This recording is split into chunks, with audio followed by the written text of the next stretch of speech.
গরম তেলে দিয়ে দিচ্ছি আলুর তৈরি ডোনাট। উপরে ক্রাঞ্চি আর ভেতরটা দেখেছেন কতটা নরম আর জুসি।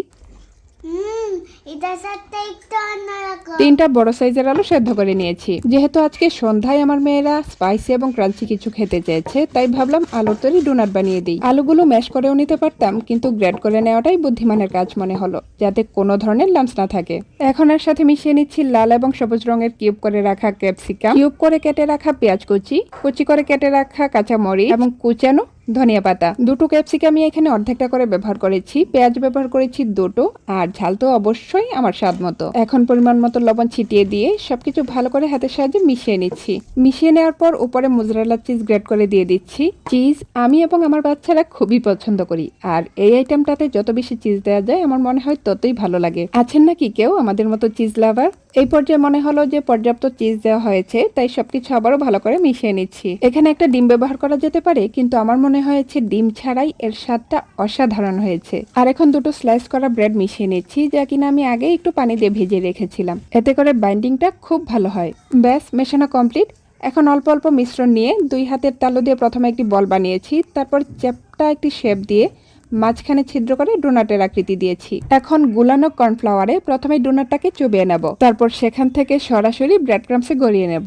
আর ঘরে যদি ব্রেড ক্রামস না থাকে, সেক্ষেত্রে কিন্তু ব্রেড ব্লেন্ডারে গুঁড়ো করেও করা যাবে। ডোনাট কিন্তু বাচ্চারা খুবই পছন্দ করে। আচ্ছা, আপনারা কি আগে কখনো আলুর তৈরি ডোনাট খেয়েছেন? যদি খেয়ে থাকেন তাহলে আপনারা কি কি ধরনের মশলা ব্যবহার করেন কমেন্টে জানাবেন। আমার সবগুলো ডোনাট রেডি। এখন চুলায় একটি প্যান বসিয়ে দিয়েছি, সেখানে দিয়ে দিচ্ছি পর্যাপ্ত পরিমাণে তেল।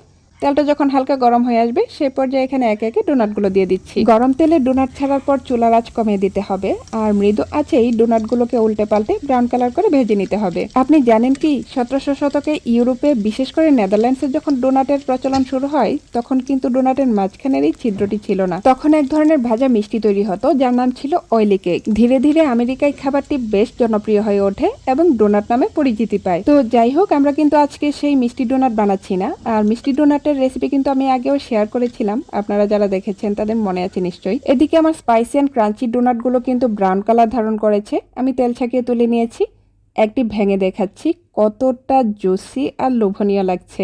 শুধু বাচ্চারা কেন, বড়রাও এই ডোনাটের প্রেমে পড়ে যাবে। তবে এই পর্যায়ে আমার মনে হলো আরো একটু চিজ ব্যবহার করলে মনে হয় ভালো হতো। তো এই ছিল আমার আজকের আয়োজন। আজকের রেসিপিটি যদি আপনাদের ভালো লেগে থাকে আর আপনাদের উপকারে আসে, তাহলে লাইক, কমেন্ট এবং শেয়ার দিয়ে আমাকে উৎসাহ দিবেন। আজকের মতো এখানে বিদায় নিচ্ছি। আর দেখুন ওরা কি বলে।